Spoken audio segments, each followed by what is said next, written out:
نحمده ونصلي ونسلم على رسوله الكريم اما بعد فاعوذ باللہ من الشیطان الرجیم بسم اللہ الرحمن الرحیم۔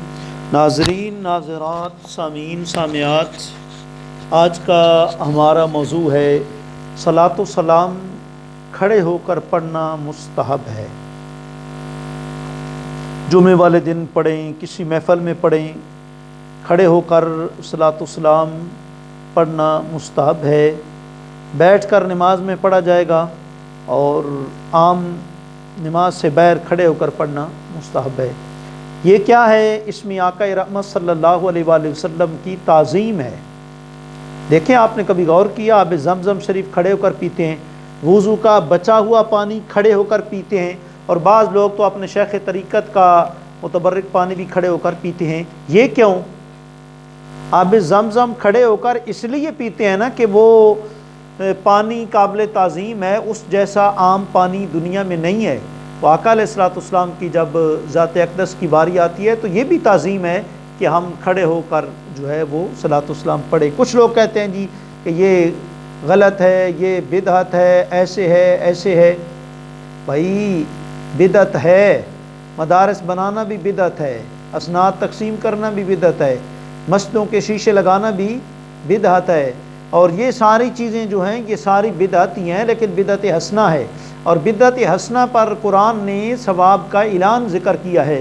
وَرَهْبَانِيَّةً ابْتَدَعُوهَا مَا كَتَبْنَاهَا عَلَيْهِمْ إِلَّا ابْتِغَاءَ رِضْوَانِ اللَّهِ فَمَا رَعَوْهَا حَقَّ رِعَایَتِهَا فَآتَيْنَا الَّذِينَ آمَنُوا مِنْهُمْ أَجْرَهُمْ۔ اللہ تعالیٰ نے فرمایا کہ رہبانیت عیسائیوں نے خود ایجاد کی۔ حضور نے فرمایا لا رہبانیت فی الاسلام، شریعت محمدیہ میں رہبانیت نہیں ہے، لیکن عیسائیوں نے خود گھر بار چھوڑ کر جنگل میں جھوپڑی لگا کے اللہ اللہ کرنا، یہ خود ایک عمل جو ہے وہ جاری کیا ہے، یہ ایک بدعت انہوں نے خود نکالی ہے۔ لیکن اللہ نے فرمایا کہ فَآتَيْنَا الَّذِينَ آمَنُوا مِنْهُمْ أَجْرَهُمْ، ہم نے اس بدعت پر ان کو اجر دیا ہے۔ تو لہٰذا حضور کی تعظیم کے لیے جو کام کیا جائے وہ بالکل ٹھیک ہے۔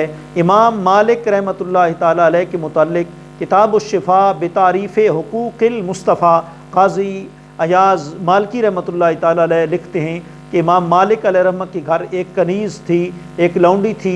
جب کوئی بیر سے دستک دیتا آپ بھیجتے کہ اس سے، اور وہ جا کر پوچھتی کہ تم فقی مسائل پڑھنے کے لیے امام مالک کے پاس آئے ہو یا حدیث پاک پڑھنی ہے؟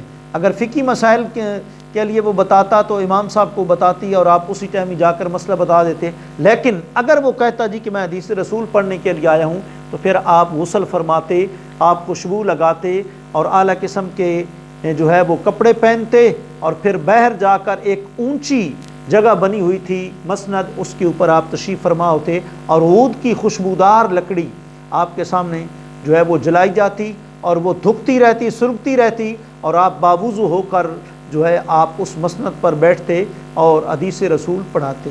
یہ کیا تھا؟ حضور نے حکم دیا؟ نہ، یہ تو ایک امام مالک امام دار الہجرت ہیں، امام دار المدینہ، امام مفتی اعظم مدینہ ہیں، ان کی یہ ادب کی کیفیت ہے، اور ساری زندگی مدینہ طیبہ میں گزار دی اور سواری کے اوپر سوار نہ ہوئے، اور فرمانے لگے کہ میں اس شہر کے اندر سواری کے اوپر سوار ہوں، اور سواری کے سم جو ہیں اس زمین کو روندیں جس زمین میں آقا رحمت صلی اللہ علیہ وآلہ وسلم موجود ہیں، اور آپ نے یہاں جو ہے وہ زندگی گزاری ہے۔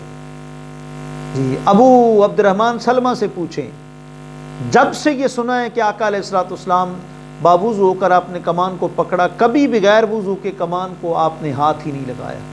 اور ابو محمد فرماتے ہیں میں جب مدینہ پاک جاتا ہوں میں صرف نماز میں بیٹھتا ہوں، تحیات تشہد کا ادا کرتا ہوں، اس کے علاوہ ہر ٹائم میں ہاتھ باندھ کر حضور علیہ الصلوۃ والسلام کی تعظیم کرتا رہتا ہوں۔ ابو عبد الرحمن سلمہ سے پوچھیں کہ یہ حدیث میں ہے، کس نے آپ کو حکم دیا ہے؟ ادب کی جو باتیں ہوتی ہیں، عشق اور محبت کی، عشق خود معلم ہوتا ہے، وہاں یہ نہیں ہوتا کہ یہ بتاؤ وہ بتاؤ۔ جی وہاں دیکھیں نا کہ صحابہ اکرام نے، سرکار نے جب وضو فرمایا صحابہ اکرام نے زمین پر پانی نہیں گرنے دیا، مستعمل پانی اپنے جسم پر ہاتھوں پر مر لیا۔ صحابہ نے یہ کیوں عمل کیا؟ حضور نے حکم دیا؟ حضور نے تو قطعی طور پر حکم نہیں دیا، لیکن صحابہ اکرام یہ سب کچھ کرتے تھے۔ کس لیے کرتے تھے؟ یہ تعظیماً کرتے تھے۔ قرآن کو ہم چومتے ہیں، حضرت عثمان غنی چومتے تھے، یہ کیا ہے؟ اللہ کا کلام ہے، اس کی تعظیم ہے، اس کو چومتے ہیں۔ جی، اور اکابر کہتے ہیں کہ 40 سال تک کئی مجاور ابن الحاج کہتے ہیں 40 سال تک کئی مجاور حرم اللہ کے حرم میں رہے، وہاں انہوں نے کوئی پیشاب نہیں کیا کہ یہ اللہ کا گھر ہے، اس لیے وہ کہتے ہیں 40 سال مجاور جو ہے اس کا ایسے مجاور کرے نا وہاں مستحب ہے کہ جو قضاء حاجت بھی نہ کرے، تو یہ اعلیٰ درجہ ہے، انتہائی ادب کا درجہ ہے۔ اور امام اعظم ابو حنیفہ رحمۃ اللہ تعالی علیہ نے بھی مدینہ پاک میں ایسا ہی کیا کہ آپ نے قضاء حاجت تک بھی نہیں کیا کہ میں کیا پتہ ہے اس جگہ پر جو ہے وہ پاؤں رکھ دوں جہاں رسول اللہ صلی اللہ علیہ وسلم نے سجدہ ریزی کی، میں اس جگہ پر قضاء حاجت کر دوں جہاں حضور نے سجدہ ریزی کی، یہ اور فرمایا کہ گرگٹ کو جو ہے مت مارو کیونکہ اس کی لمبی عمر ہوتی ہے، ہو سکتا ہے کہ اس کی آنکھوں نے آقا علیہ الصلوۃ والسلام کا دیدار کیا ہو۔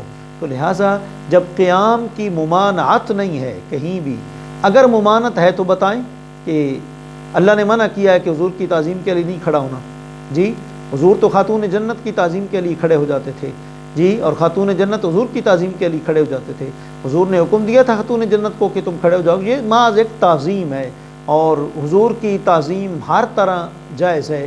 اللہ کریم آپ کو ہم سب کو آقا علیہ الصلوۃ والسلام کی تعظیم میں کھڑے ہو کر صلاۃ والسلام پڑھنے کی توفیق عطا فرمائے، اور اس عمل پر ہم سب کو استقامت عطا فرمائے۔ خود امداد اللہ مہاجر مکی مسئلہ ہفت مسئلہ میں کہتے ہیں کہ فقیر کھڑے ہو کر جب جو ہے صلاۃ والسلام پڑھتا ہے تو بڑا لطف محسوس کرتا ہے۔ اللہ کریم ہم سب کو روحانیت نصیب فرمائے۔ آخر دعوانا الحمدللہ رب العالمین۔